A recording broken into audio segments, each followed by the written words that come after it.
So our exclusive client has requested a lush tropical jungle type of an environment. We're located in southern Africa. So I've never seen anything like this project. They literally created their own private nursery to support all the different tropical plants that are going to be used on this amazing project. If you're a garden person, this is the one for you.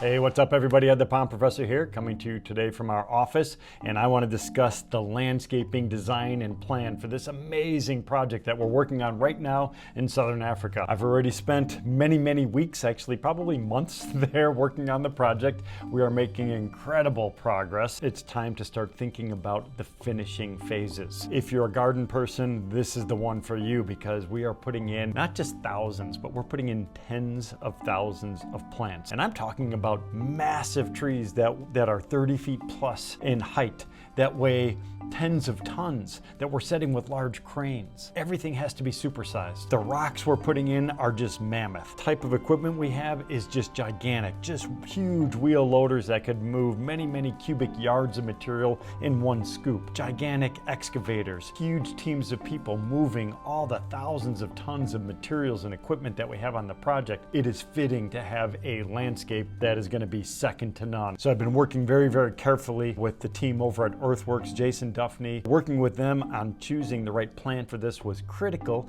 and the reason I'm working with Jason is because the zone of South Africa is pretty similar to the stuff in northern Florida. Now, northern Florida is much more tropical because of the amount of precipitation they have, but it is a zone 9, very similar to southern Africa. So they do get frost, they do get some freezes, so we have to be very conscious of all that. It is a dry cold over in southern Africa, so we have to think of things a little bit differently. Thankfully, the contractor on site, the gardener, the landscaping team over there is incredible.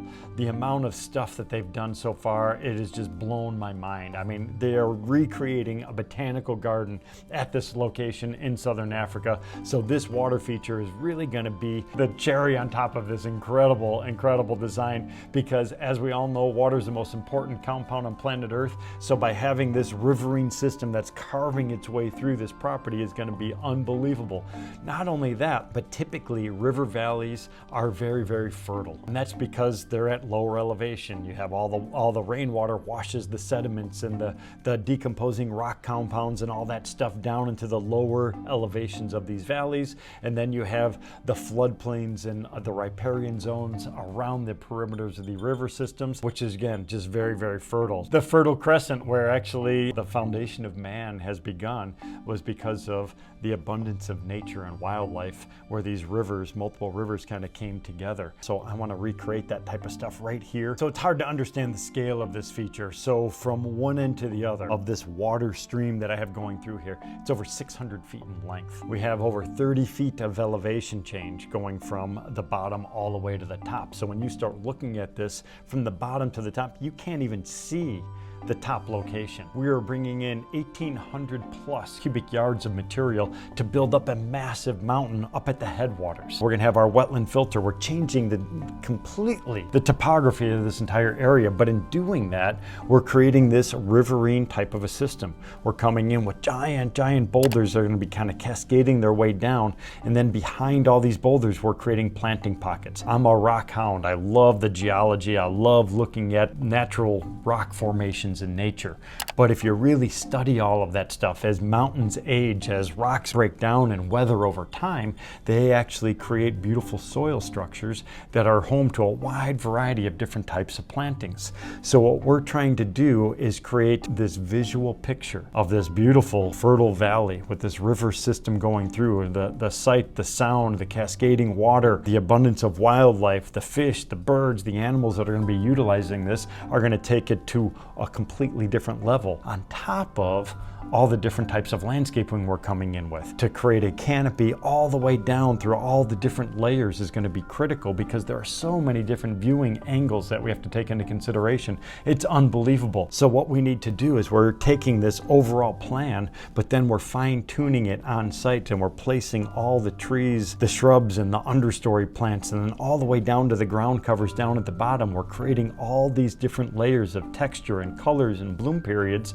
that are going to just take this project over the top. We also have to create the right soil. The native soil that we're digging up is very, very dry. It's rocky, it's sandy, it doesn't have a lot of organic matter. Thankfully, very near this project on the same property, there is an old riverbed. That soil in that riverbed has organic matter mixed in with it. It also has a lot of clay particles. That clay barrier is going to soak up that moisture and it's going to hold it for extended periods of time. Now, with a riverine system like this, with the different types of life that we want to put in, I don't want to be using man-made fertilizers. We're going to be using all natural, all organic type fertilizers and compounds, so in case we do get heavy rains and any of that soil washes into the pond, it doesn't cause algae issues and it doesn't cause water quality problems. We're mimicking nature. That's all I want to do. We're going to create these big boulder pockets, and then we're going to excavate out all that native soil, and we're going to start amending it with the clay compost mixture. We're then going to put in carefully all the different types of plants, starting with the big trees, setting those by the cranes. Then we're going to start layering our way down with smaller and smaller plants, and as we're doing that,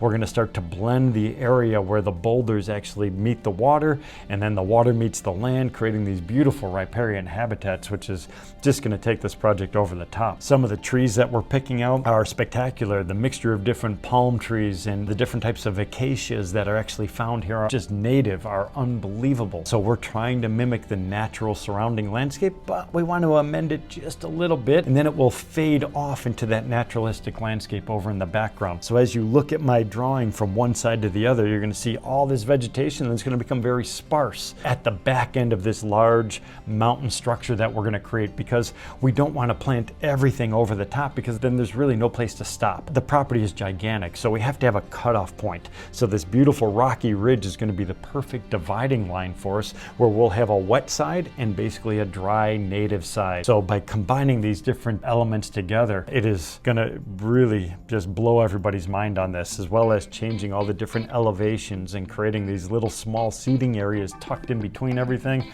We're going to create a gardener's paradise that you have never seen.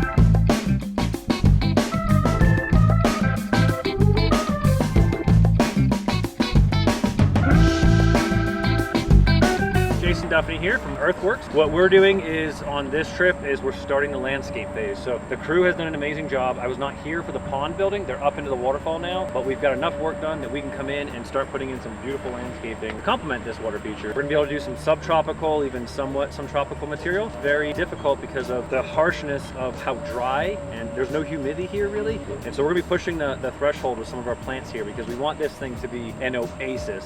And when you're doing boulders the size of Texas out here like Ed's doing, you need some really lush landscape to go along with it. So this thing pops and it doesn't just look like a big old pile of rocks. So we're gonna be doing a lot of different species. I think I'm gonna have somewhere around 50 different species of plants throughout this, but I'm also gonna do them in clusters so it feels very organic.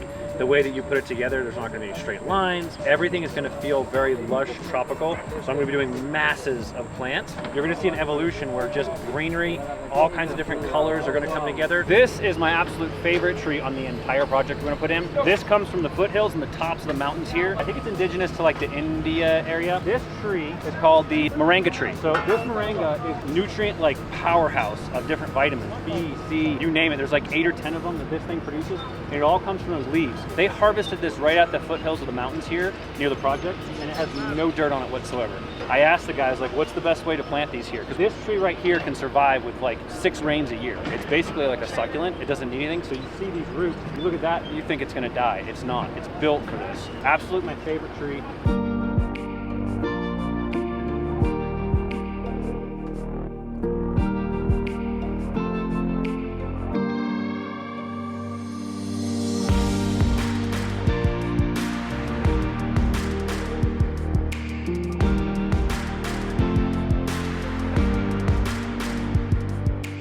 water trucks become very, very valuable, keeping that dust down, and they're using it for watering plants in between as well. But that makes our life a lot easier because that dust isn't flowing all over the place. It's just brutal. Then over in the background, you can see we have the Cat 306, and then we have the skid loader over here, utilizing everything as efficiently as possible. And then there's nothing that actually beats manpower. All the guys down below loading bags of the river rock as well as cobblestones. You're going to position all of those by hand. So this is reminding me again of working down in Colombia with the Manrique family. So what they're doing here is they started their own nursery. They're bringing in plant material from all over southern part of Africa. These will be used in and around this amazing feature. Lots of beautiful trees. We have some flowering perennials and shrubs.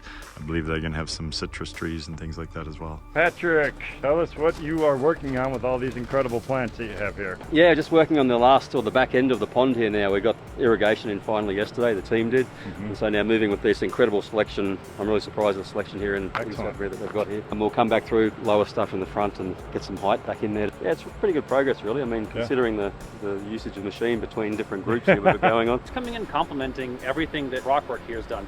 Ed's designed really cool rocks with spills of soil coming through it, and some of these rocks are going to look like they're just one with these plants flowing through it. Working with Andre, he's like the guru out here in Africa. He's done an amazing job helping me because all the things I want to do that I thought would do great in the full sun, he's like, no, Jason, far too hot, not enough moisture in the air. So everything that I had designed, we only needed to swap out, I think, 6 or 7 plants total. We can do a lot of color out here too. So we can get blue vines, agapanthus. So it's going to be a very tropical look when we're done with it.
Working on a little bit of a swale in this area, trying to get this roadway. So the roadway that's going over the bridge with the river going under it, we're gonna have the waterfall on the one side. Want to make it look like this is kind of like a carved out canyon. So we're trying to come in with a few large stones over on the side. We have one of them positioned, which you can't see right now because of the position of the excavator. We have one big boulder there. We're gonna put another skinny piece, and then I want to get a tree right here where this machine is at. So we have the tree coming up over the roadway with a tree coming across. So it looks like you're going through underneath this little canopy. This one leg that's kind of angling out that way, we'll take this one and go vertical with it, and the other one's going to kind of lean out just a little bit. So as it continues to grow, it'll just completely shade this entire area. So here's a completed section of the landscape, which looks absolutely incredible. The simplicity indicative of the surrounding natural areas, but just with a little splash of color, and as well as some oddities, you know, coming in with these ponytail palms. Makes it look otherworldly in my opinion, but just absolutely gorgeous.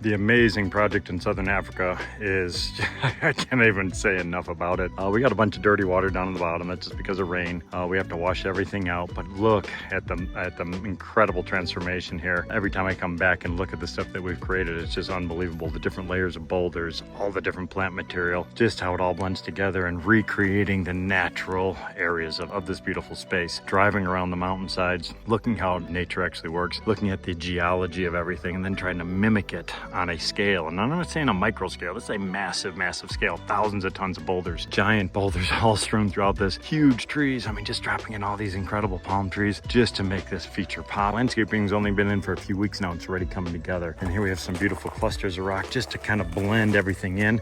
This will be a spectacular wooden walkway, but you can see how we're starting to layer in and put in the beautiful canopy of trees, and then we have that incredible understories. Some of my favorite views are looking at the section where the pond actually transitions up into this beautiful little mountainside. The idea behind this was to create a screening from the main house towards this other beautiful structure behind me. And then we have all the different layers of trees. The diversity of trees and plants that we're using here is just incredible.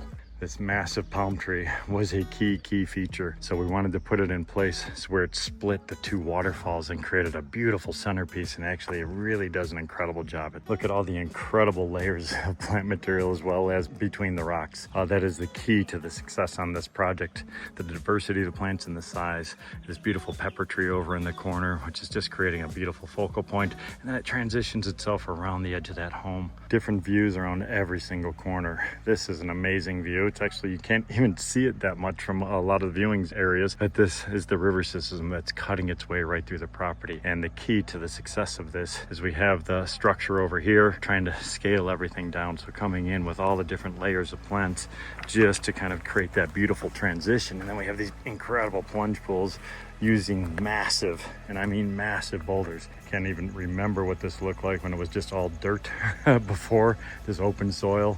It was relatively flat. We've changed elevations. It just blows my mind. One of my favorite views of the project is from this turnaround area. I took this into careful consideration during the design process, breaking down the wall that was going to be here before. So instead of going with a masonry wall, I wanted to open it up and work with the natural stone to give it just those different layers of rock.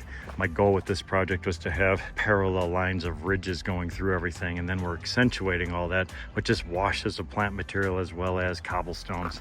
And then the whole key behind this is this open little viewing area. This will be a spectacular waterfall coming through. And if you look off in the background, you see the top of that grotto hundreds of feet away. We still have to put that dome on top. It's gonna be a giant waterfall coming down right over in this section. It's gonna be working its way through everything. So it's just awesome, absolutely spectacular.